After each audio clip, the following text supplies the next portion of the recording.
Kita ke informasi lain pemirsa, seorang balita 3 tahun korban tanah longsor di Cilacap, Jawa Tengah ditemukan tertimbun material tanah di kedalaman 8 meter.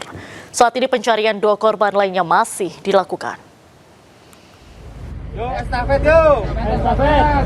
saja, jangan berebut.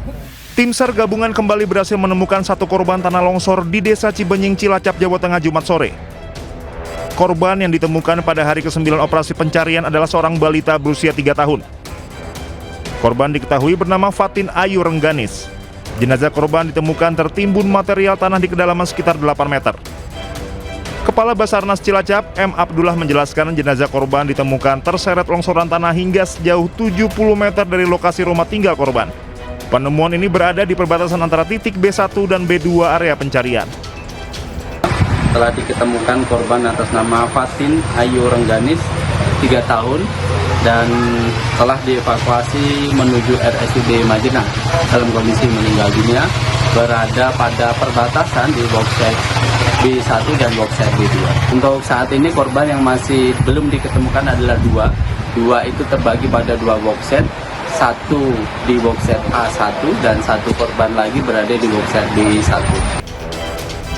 Kini tersisa 2 korban remaja putri yang masih belum ditemukan, yakni Maisarah Salsabila 14 tahun dan Fani Hayati 12 tahun.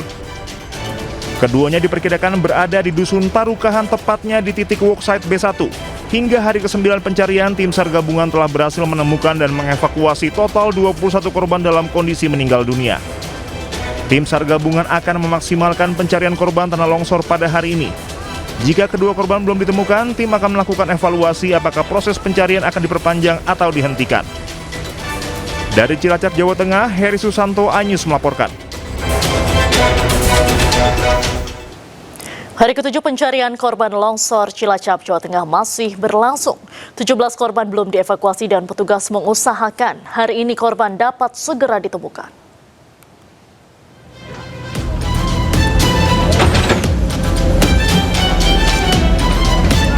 Hari ke-7, sebanyak 900 tim SAR gabungan terus berupaya melakukan pencarian di 3 sektor fokus upaya pencarian korban longsor.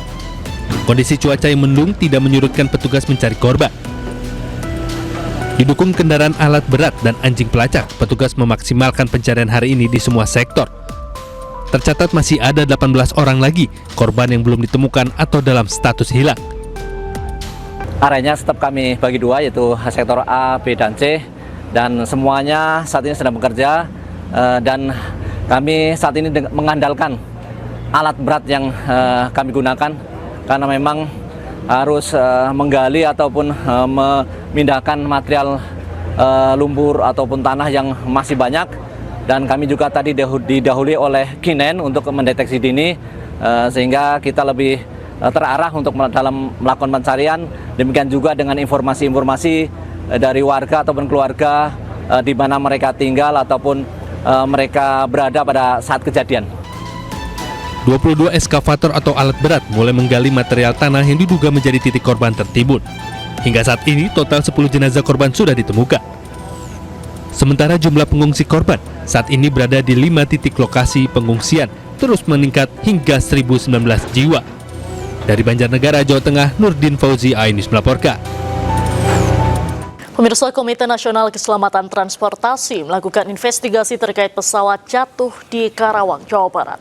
Petugas mengumpulkan data teknis mengenai kondisi terakhir pesawat sebelum jatuh.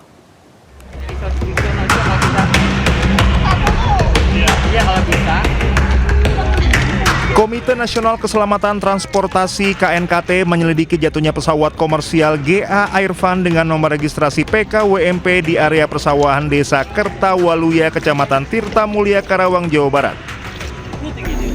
Tim KNKT turun langsung ke lokasi pada Sabtu pagi bersama petugas Kementerian Perhubungan serta pihak perusahaan yang terlibat dalam operasional pesawat. Petugas mengumpulkan data teknis mengenai kondisi terakhir pesawat sebelum jatuh dengan meneliti sejumlah bagian penting pesawat mulai dari kokpit, baling-baling depan, sayap, hingga interior. KNKT menyerahkan proses evakuasi pesawat kepada maskapai Wise Air. Manajer Pelayanan dan Keselamatan Wise Air, Agus Nugraha, menyampaikan evakuasi pesawat belum bisa dipastikan waktunya karena masih menunggu hasil pemeriksaan lanjutan dari pihak asuransi dan otoritas terkait. Tadi udah Karena kami menunggu dari timnya mereka. Kami sudah kirim foto, kita sudah kirim data-data semua.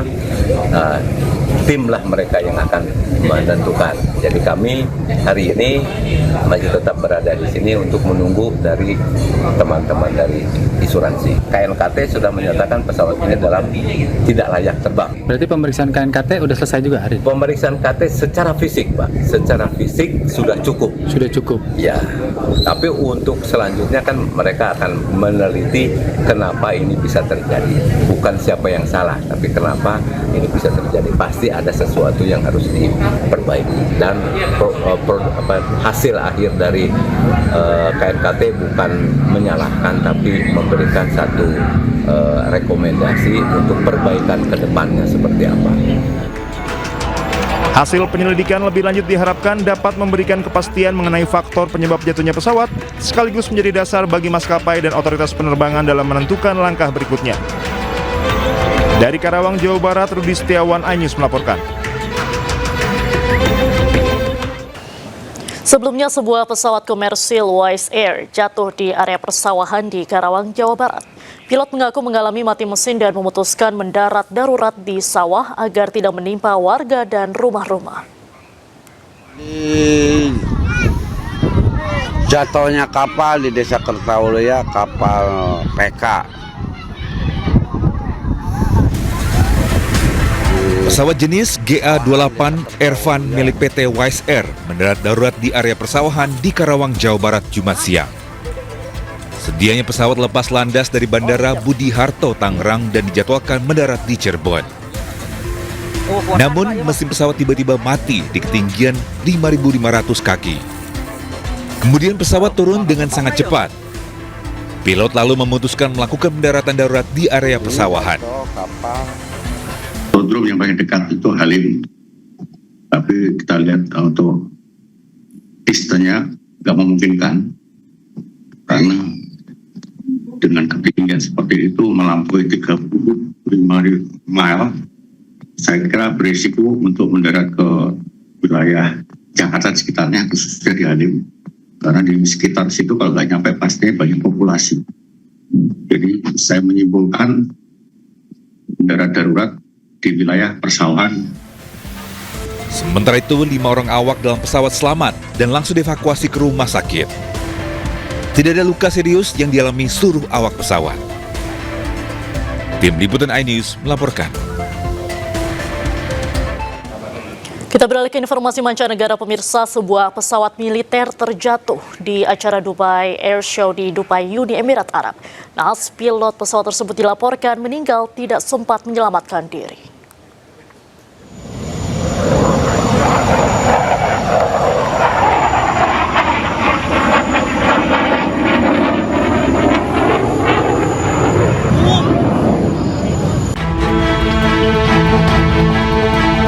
Sebuah jet tempur Tejas milik Angkatan Militer India terjatuh. Kecelakaan ini terjadi saat pesawat sedang beratraksi di gelaran Dubai Air Show di Dubai, Uni Emirat Arab. Keterangan dari saksi mata di lokasi, pesawat sempat berputar rendah sebelum jatuh dan terbakar di dekat lokasi pertunjukan. Bola api pun terlihat dan kepulan asap hitam membumbung tinggi. Ratusan orang yang menonton langsung terkejut dan petugas di lapangan pun panik. Dilaporkan pilot pesawat tewas di lokasi. Sejak Dubai Air Show digelar pada tahun 1986, kejadian ini diyakini merupakan kecelakaan pertama dalam sejarah pertunjukan udara tersebut. Petugas pun akan menginvestigasi penyebab jatuhnya pesawat.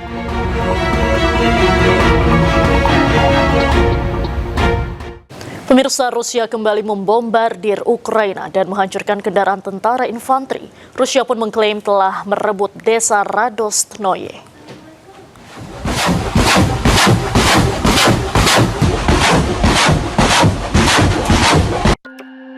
Sebuah rekaman memperlihatkan peluncur roket Rusia dan drone menghantam kendaraan dan infanteri Ukraina. Menurut informasi dari Kementerian Pertahanan Rusia, menyampaikan bahwa kelompok pasukan timur telah merebut desa Radostnoye di wilayah Dnepr. Sementara itu, Amerika mengonfirmasi kerangka kerja 28 poin rencana perdamaian untuk keduanya. Такого не буде. Україна працюватиме швидко. Сьогодні, в суботу і неділю, весь наступний тиждень. І стільки, скільки це буде потрібно в режимі 24/7, я буду боротись за те, аби серед всіх пунктів плану не було пропущено щонайменше 2. Це гідність і свобода українців, бо саме на цьому базується все інше. Наш суверенітет, наша незалежність, наша земля, наші люди. Moskow melancarkan serangan militer di Ukraina sejak akhir Februari 2022 setelah mengakui kemerdekaan Republik Rakyat Donetsk dan Lugansk. Zelensky pun memberlakukan darurat militer di seluruh wilayah dengan mengumumkan mobilisasi umum.